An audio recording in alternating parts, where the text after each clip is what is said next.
Hey everybody, welcome to Why It Matters. My name is Matt Gromlich. I'm here with my friend Lynn Robinson, Hey, everybody. and we talk about on this video podcast, we talk about the news, why it matters to you, especially if you are in Louisiana, Louisiana District 4. I'm running for Congress in Louisiana District 4. Lynn and I are both residents and constituents in Louisiana District 4. And so we want to bring the news to you, what happened in the last week, and why it matters and why we should care. So, Lynn, there seems to be a lot that has happened in the last week.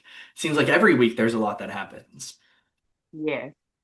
More than I even knew happened as far as politics was concerned. I was Right. more than happy, Matt, to just sit on the sidelines and let the politicians do their thing. But I had to pull you into all this craziness. once I started seeing how, like, inactivity really affects how you live and it affects like the community in general. If you are just not paying attention, if you are not participating, all of that, sitting this out, sitting that out, it affects the entire community, people Absolutely. you know. Hmm. And so yeah, it's time out for sitting out. I love that. So, so I'm okay with that. Okay, well, I'm glad that you're still here, still willing to dive into some of this with me. This week, we're really going to focus on the Supreme Court cases that have been presented, the rulings that have been handed down. The Supreme Court did end their year. So typically around the 4th of July, right before they end their session, their judicial session, and they hand down all of the big case rulings. Now, that's not always true. We saw in April they handed down the Calais decision. We talked about that a little bit, that upended elections in Louisiana and across the South. But this past week, and really the last 3 days, there have been quite a few other big decisions that have been concluded and the results that have been issued. And there's some really interesting and even some uh, opposing rulings from the same nine justices, which is interesting. Thought that one about um the Roundup case. What is it called? Yes. Uh, Moreno. yes. Some, Hold on, I can't think of the name of it. I that know was, it's that was there last now, week. but Yeah. that was last week. Yeah, but I think that was just because someone else had won a lawsuit. Were they just contesting it, and that's why it went that far? The number of cases that have been handed down, I mean, it's not abnormal for them to, put out all their decisions right before 4th of July, end of June. So it makes sense. But yeah, so the Monsanto versus Hmm. Durnell, Hmm. 7-2 decision. So ruling in favor of Monsanto, saying that the Missouri state law cannot override the EPA's uniform labeling because somebody had sued saying that they got cancer from Monsanto's Roundup and that it should be on the label. And basically, the Supreme Court said, well, if the EPA doesn't make them do it, then they're kind of the last law of the land in terms of, those labels and what you need to inform people of. Even And though, he had actually won the suit on the state yes, level, yes, and then I guess they said, nope, we're not paying this one point, however much it was, million. yeah, Uh, 1.25 or something million, yeah. something like that. Yeah. So, I mean, poor guy. Also, how can we not put that on labels? Yes. And so, yeah, that was the only thing I wanted to say about that was that, hey, I think that the EPA should be a little bit more responsible. And I think what I had read was uh, they didn't see a problem with it being the outcome if people used the product the way it was intended to be used. Right. Really? Yeah. So Yeah. that was their reasoning for not Mhm. requiring it. from what I read. So yeah, so that was just a little thing. So The little thing, so and not little as in right. but you know what I'm saying. Yeah, yeah. Yeah, that was That was just, one decision in a large amount of decisions, but maybe it was overshadowed a bit because there were so many of these larger decisions that we were waiting on to see come down. yeah. So Uh, we've talked about the little ones. So now we can go on yes. to Yeah, the so ones that yeah. I mean there's so many. So other things that happened this week. So in addition to those cases, we also have the campaign finance case that came out. And so campaign finance is a huge aspect of campaigns. We have to, as candidates, file with the FEC. There's a lot of limits on the amount of contributions we can receive from individuals, from PACs. Uh, there's a lot of restrictions on how much, as an individual, you can donate to a candidate or to a PAC or to a super PAC. And then there's a lot of restrictions on all these different organizations, candidate, party, PACs, super PACs, and how much you can actually interact with each other and or share resources. So the campaign finance, the NRSC versus the FEC, court ruled 6-3 that spending limits on party candidate coordination violates the First Amendment. So, what this ruling says is that the First Amendment rights are applied to organizations, which we kind of knew. That's what Citizens United said years ago, one of the worst Supreme Court decisions of our lifetime. I say one of the worst because we've had some really bad ones lately as well. But where Citizens United said that corporations are people and people have the right to free speech, and money counts as speech, so corporations can pay for elections. And this is now just upholding that even more and allowing candidates to coordinate even more with the Republican Party or the Democratic Party and coordinate and share resources. The more contributions you get from shady companies or from companies that really want you to do them a favor once you're elected. I think that the less you're working for the people and the more you're working for the people that have contributed towards your campaign. Mm-hmm. But yeah, 100%. so but I don't know anything uh Yeah. about this ruling. I didn't read anything about it. Yeah, again, overshadowed by so many other things, but I agree with you. It's the original, pre-Citizens United is that you give as an individual, you Mhm. give to the candidates, and that there is a disconnect, a purposeful disconnect between candidates and political parties. We've seen how political parties influence candidates, candidate selection, that their money spurs their selected candidates forward. And it is just it's shady. It's allowing more, dark money or unaccounted for money or just like additional ways for people with more money to have more influence on elections and to have our party system have even more of an influence on elections. So is it like the DNC giving to the Democratic Party or the RNC giving to like I mean not the Democratic Party but Democratic Candidates. candidate or the RNC giving specifically to a specific Republican candidate? Is that Mhm. what it's like what they're talking about? Yep. More so than companies? Yes. But that Uh, companies can give to the party can decide. And there's some we don't need to go like too far into the weeds. There's some ways that the parties can help their candidates, but now it's saying that the spending limits that we currently have and the ways that we currently have to kind of keep those two things separate, that violates the First Amendment of the Constitution. And so now moving forward, parties will have the ability to help out their preferred candidates even more and in more ways. so where do the parties get their money from? That's a great question. So from individuals, from companies, from I mean, you're allowed Because to give more. Yeah. it seems like since there are limits on how much individuals can give, is it there are limits on how much individuals can give? To an So if individual there's candidate. limits to a specific candidate, right?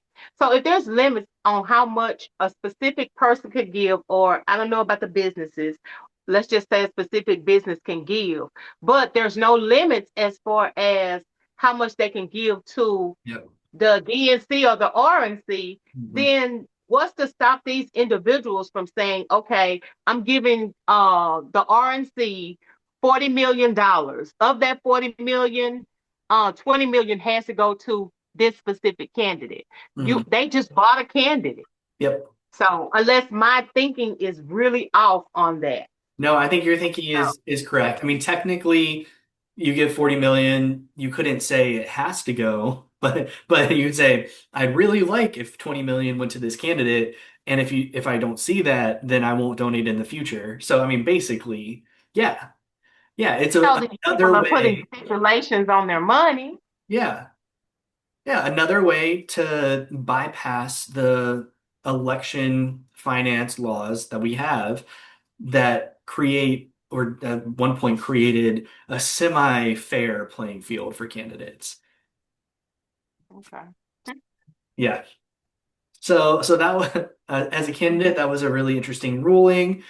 There were also two rulings on presidential power, Trump versus Slaughter and Trump versus Cook. And this these were the ones that were like kind of oppositional on their face.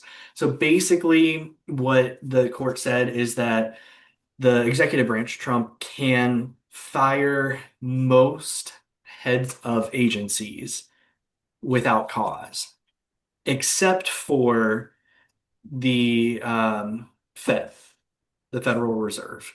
So that the Federal Reserve is a separate institution, entity. It's like outside of the three branches of government. And because Trump, Jay Powell, Trump has been wanting to get Jay Powell out of there forever. Mhm. Um, Powell, his term ended anyway, so he didn't need to. But in the future, if Trump wanted to get Warsh or whoever out, he was hoping that he could.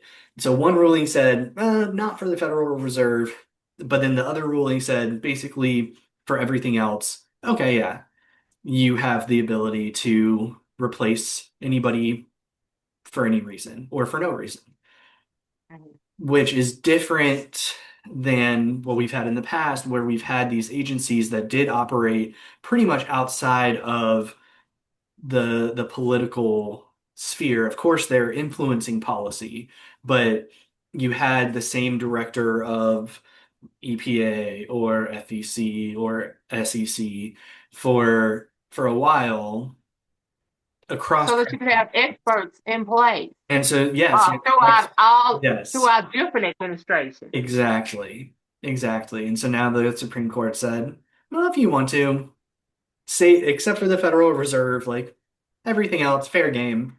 Do what you want. So that's I think, interesting. yeah, because if he continues to just put loyalists in, you're not putting your best people in place. I mean, look at Hegseth and all the others that have been placed in specific areas where they really are not the experts there. Hmm. They've replaced a lot of people that had more expertise, you Yes. know, and I can understand, as far as him picking his cabinet, fine, I understand that. Yeah. But some of the places where they pulled people from in order to put Trump loyalists, as they call them, in, Hmm. you Hmm. had major experts there, and you Yeah. replaced them with crap, Yes. and that's not good for America. I don't see how that's putting America first. I don't think It's it is. putting Trump, yeah, it's putting Trump um desires first, Hmm. putting a man first. That's Yeah. weird.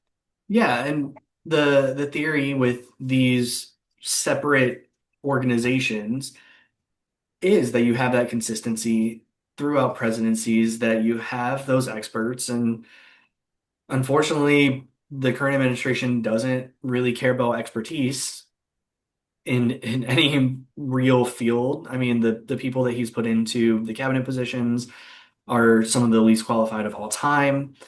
And then now he's allowed to, from the Supreme Court, now he's allowed to do that in all of these agencies as well that previously were thought to be kind of, outside of his purview. which they should be outside of any president's purview, as you say. Um, which brings me to the Supreme Court justices. Um, it's unfortunate, as you and I have talked about, that we actually have what seems to be more like loyalists Hmm. in these justices that he's chosen than people that are supposed to not be partisan at all. Yeah. People that are in place to actually make decisions based on facts and facts alone, Hmm. not because they're being swayed by the president, Yep. because that's the president's desire. Hmm. And it seems like a lot of these cases that we're talking about, especially, well, I don't want to say especially, but um, the one on birthright citizenship, Oh yeah, we're gonna get to that one. like, yeah, it seems like the justices are being more swayed Hmm. by Trump Yeah, than absolutely. actual constitutional law. Yes.